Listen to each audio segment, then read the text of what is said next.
Okay, with do we want to? Okay, perfect. Okay, just some 1 minute. We start again.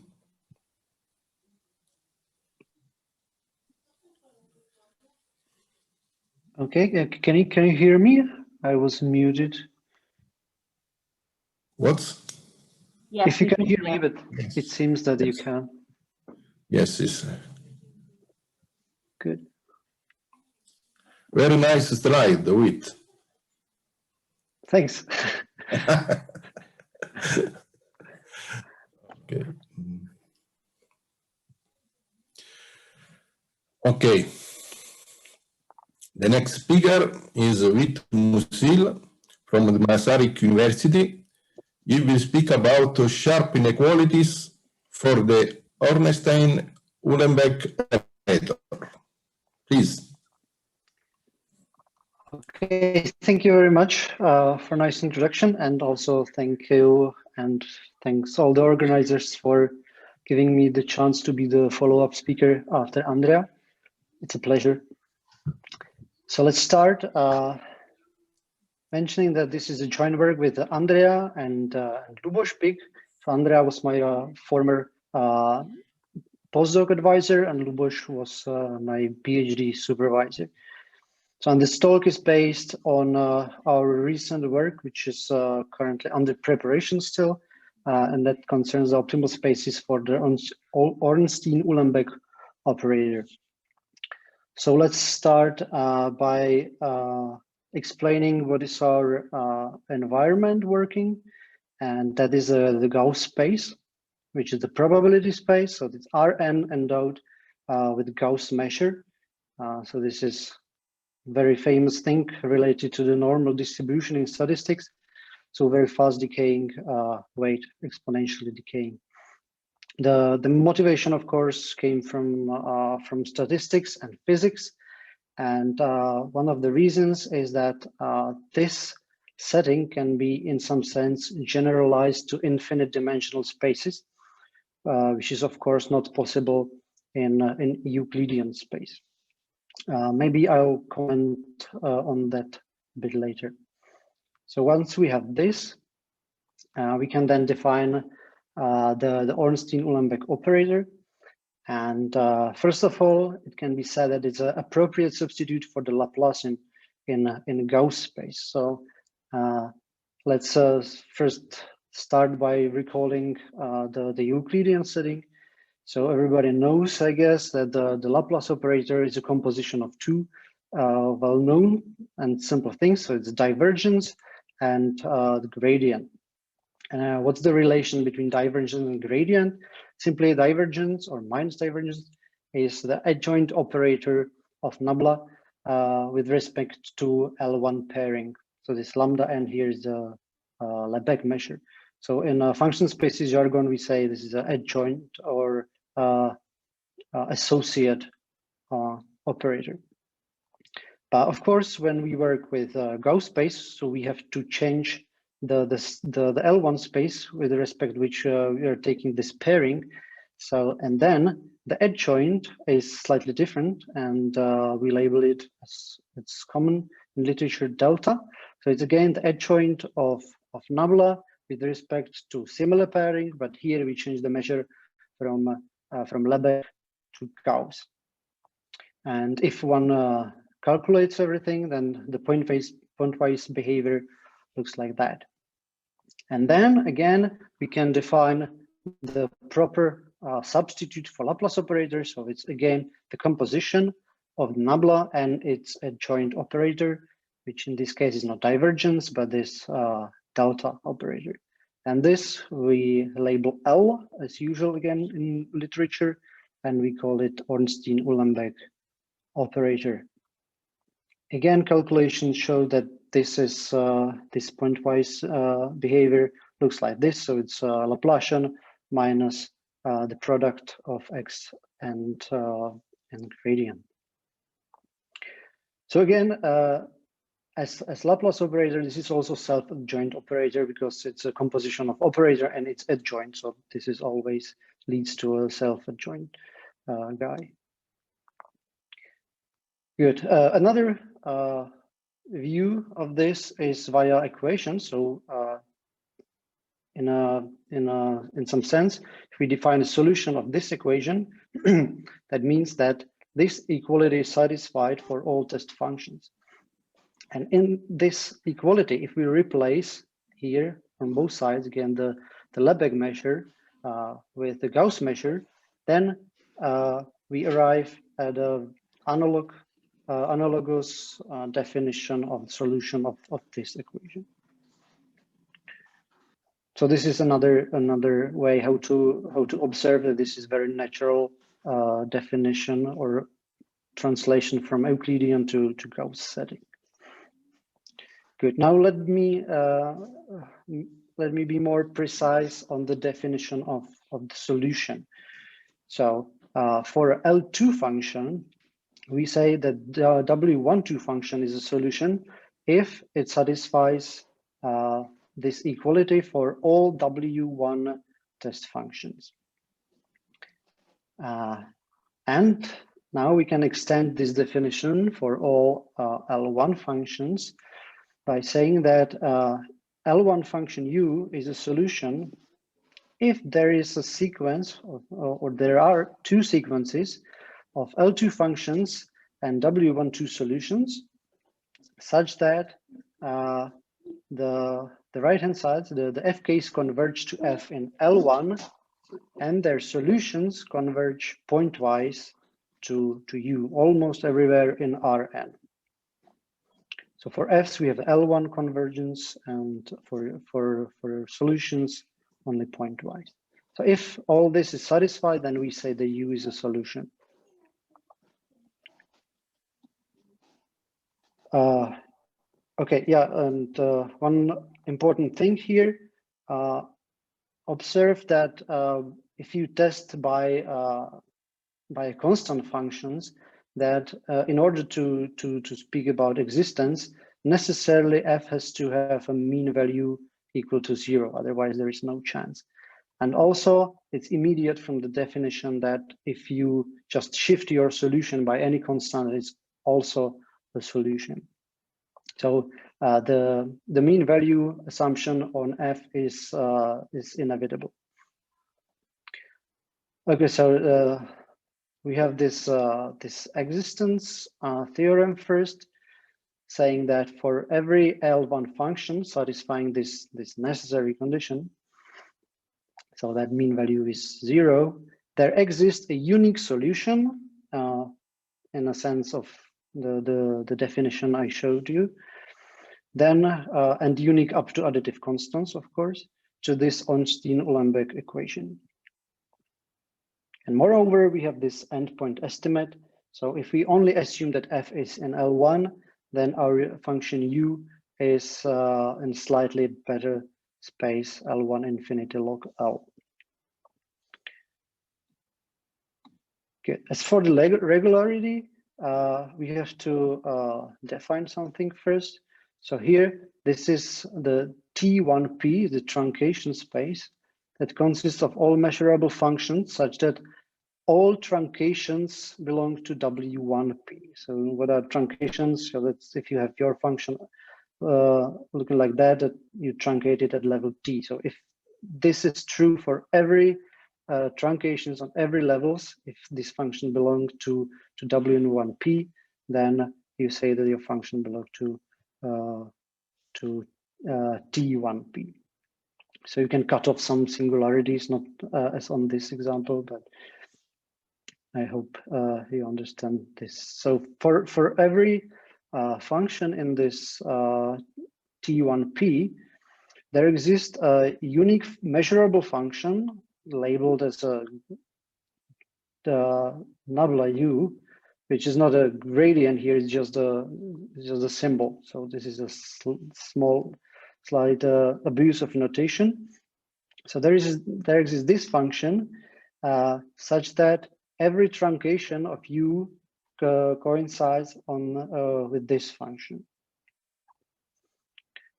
And this will be the substitute for a gradient of our solution. So again, we can go back to our theorem, which goes again for every L1 function satisfying this. We have the solution, etc. And then, moreover, our solution belongs to this T truncation 1-2 space. And for any approximating sequence, UK, there is a subsequence, which I label again UK here, such that the gradients that are regular gradients, because these are W12 functions, converge pointwise to this function labeled by W. And again, we have one endpoint estimate. So if f is only an L1 function, then this generalized gradient belongs to this L1 infinity log L1 half here. Good.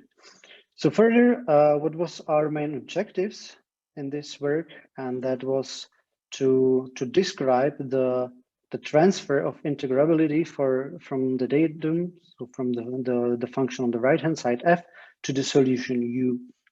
So we saw an example in the theorem I showed to you where the f was only in L1, but if it's in some better space, then we of course have some better integrability on our solution.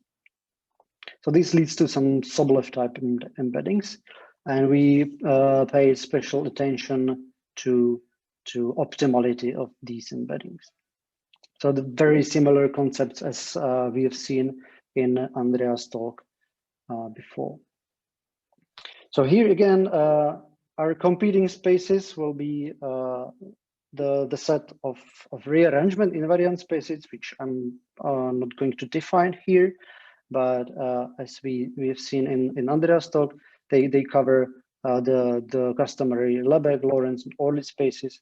And roughly speaking, these RI norms, they measure only the size of functions, not any local properties like smoothness and oscillation, nothing like that. Only the size of the function. Good. So in order to attack the optimality and optimal spaces, we need some tools, and the main tool here is the rearrangement estimate. So we have the following. So having any L1 function f, we have this inequality in hand. So let's decipher this inequality. So on the left-hand side, this is our solution to the Ornstein-Uhlenbeck equation. We have to normalize somehow, because this cannot be true in general, because you can just, as I said, you can add any constant and you will still have this solution. So you have to pick one. So we went for fixing the value by subtracting the median. And then the star, this is the non-increasing rearrangement that Andrea also spoke about, but he didn't define that. And plus minus stands for positive or negative part respectively. Here, theta is some certain particular function based on isoperimetric profile of Gaussian space. So the important thing for us here is its behavior near zero, which is like 1 over s time logarithm s. So L is the logarithmic function, or logarithmic, what's the word for that? You know what I mean, it's written here. Good, and having these inequalities in hand, one can then prove the reduction principle. So for two Ri spaces x and y, we have two equivalent statements. So one is this one. So here the L of u is the right hand side of f. You can look at that. Sorry, are there any questions? Continue, please. Okay. Don't worry. Okay. So this inequality holds for every u if and only if this one-dimensional inequality holds for every g belonging to this space. So what's the spirit of this theorem? And moreover, these two constants are comparable. They depend only on each other, not on the functions or spaces involved here. So the importance of this theorem is that it reduces the full dimensional problem to one-dimensional problem. So that's why it's called reduction principle, because the one-dimensional inequalities are typically much easier to tackle. So then we transferred or translated the differential operator from right-hand side to an integral operator on the left-hand side, and we obtained the reduced inequality, which is independent of dimension n, and that is very typical in any problems related to Gauss measure, and it's also related to the feature I told you at the very beginning that related to this extension to infinite dimensional spaces. So all the things are if they are correct, so they typically don't depend on dimension n, and that's the case here as well. And also having this this critical tool, this reduction principle, one can then characterize the optimal spaces. It's very similar as we have seen in Andreas' talk. So I cannot go into details because I don't have time for that. But using this tool, one can define optimal and prove that define the optimal spaces, optimal target spaces and optimal domain spaces within the class of rearrangement invariant spaces. Also, what we did, and what I'm not going to go into details, we have a similar reduction principle in Orly spaces. So again, it involves some computations of Orly spaces that can be a bit hairy at a first glance, but sometimes, or in many cases, they can be tackled, and one can then again reduce the full dimensional inequality to one-dimensional one. Good. So in the remaining time, I would like to compare back to Laplacian and Euclidean case. So this is the idea is not entirely new. The reduction principles are here with us for decades. So let's compare to the reduction principle for Laplace equation. So here we have this second order Sobolev inequality in a sense. And this is equivalent to this one-dimensional inequality. So we have similar operator, but here compare just the weights. Here we have this power type weight 2/n-1. And in the Gauss setting for the Ornstein-Uhlenbeck operator, we have this singularity here. So here, this of course depends on dimension. This is dimension independent, and usually the behaviors could be guessed somehow when you send here the n to infinity. Then this disappears, and you have singularity 1/r, which is not precisely what we got here, but it's close in a sense. Good, and then we can briefly glance at some examples here. So for Laplace, we have in certain classes we can speak about the spaces, whether they exist, the optimal spaces on the right hand side. This is again very similar to what we've seen in Andreas' talk. So here in the scope of Lebesgue spaces, there is no optimal space here and there, but this could be, of course, fixed in Lorentz spaces. Then we have there are some results in Orly spaces. But what's important here for the comparison to Ornstein-Uhlenbeck operator is that there is always a gain.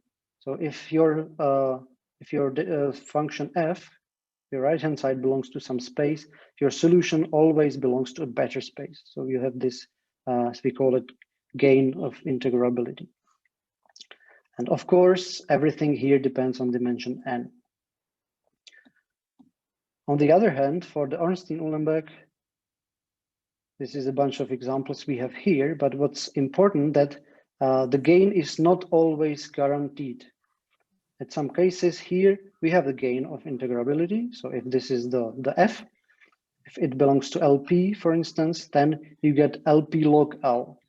So you have very small gain, not any improvement in this exponent, but at least you get something, you get this extra logarithm here. So here you have gain. But as you go closer to one of the endpoints, and the behavior is mirrored because the operator is self-enjoined. So let's look, for instance, only at one part. So here we have equalizers. So we can get only the same space. There is no gain here.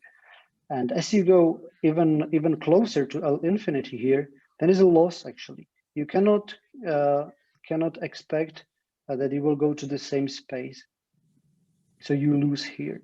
So that is different than from what is observed in Euclidean setting. But again, this is not so surprising here because we have seen this behavior in first order embeddings before. And of course, everything here is independent on dimension n. Good. So let me go to some final notes. So I have to say that many things were known before, that these things I showed you are not entirely new. For instance, in this paper called Comparison Results Related to Gauss Measure, there is very similar rearrangement inequality available. This was for Dirichlet problem on set, not in a whole Rn, but it's again very similar. The technique is also the same using this isoperimetric inequality. And let me name another result by Blasio, Feo, and Posteraro, where they also proved the existence of the solution. They also showed some embeddings but without any proof of their sharpness. But they get these sharp results, or some of them. So our goal was to give a systematic approach with attention to optimality. And by that, we of course recovered many of the existing results.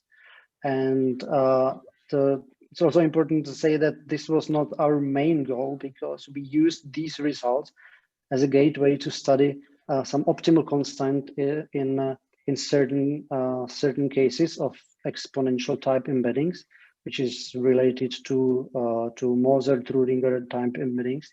But unfortunately, I don't have much time to go into details on this account, so I was only able to introduce this part. Okay, so final notes is that the existence of solution to Ornstein-Uhlenbeck equation is guaranteed. Then we have reduction principles available in Ri spaces and Orlich spaces. And we have the optimal transfer of integrability from data to solution available. So that's all from my side. I hope you enjoyed this talk, and thank you for your attention. Thank you to you. Thank you, Vìt. There are questions, remarks, comments?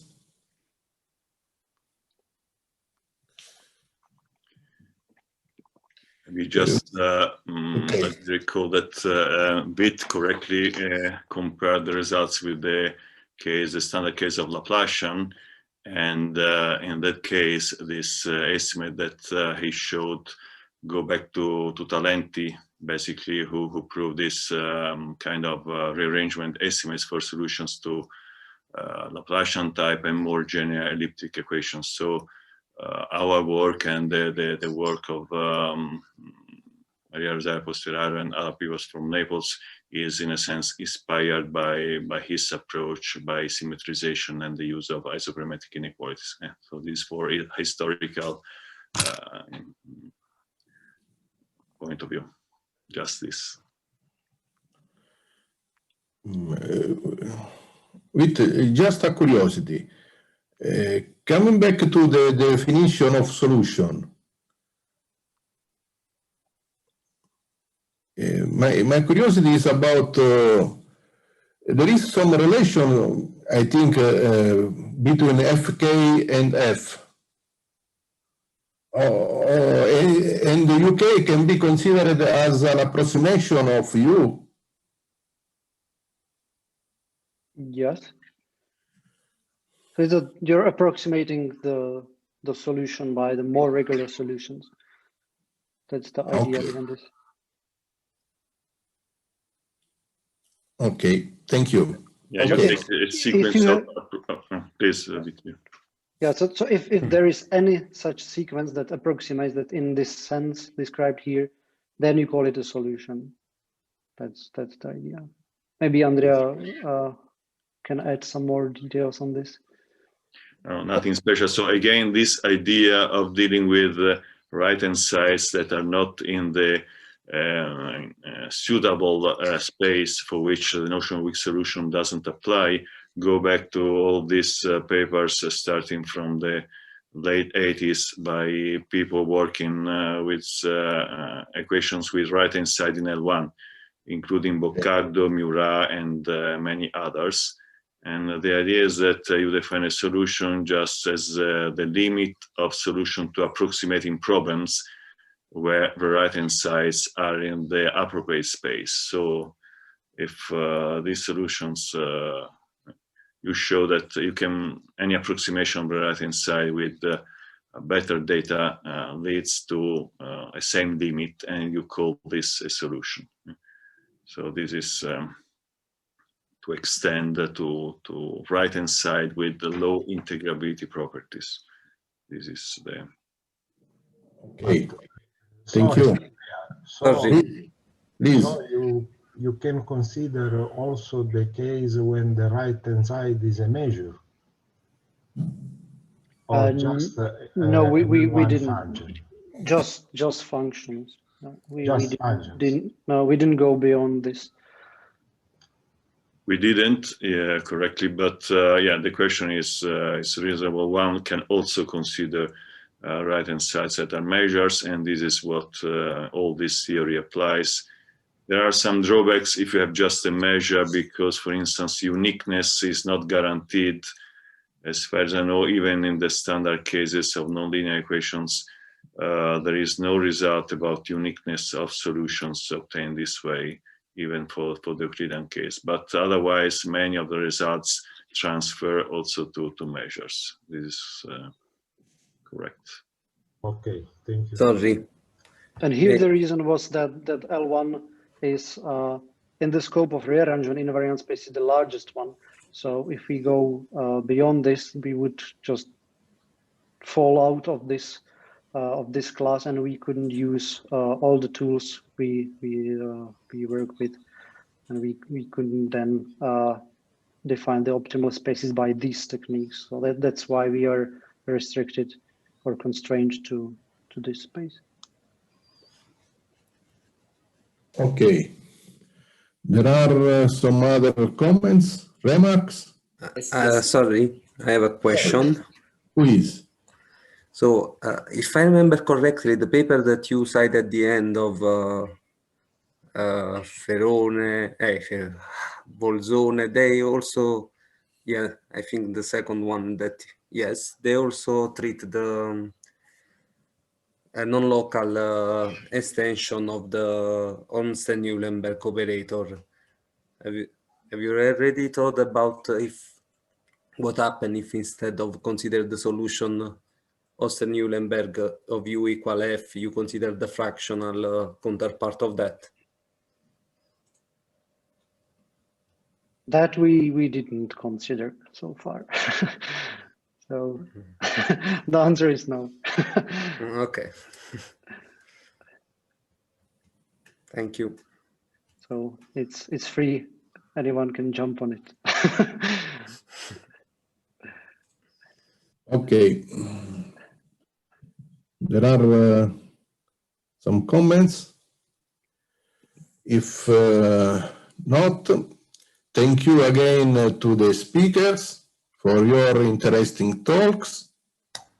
Thank you. And we stop here for this evening.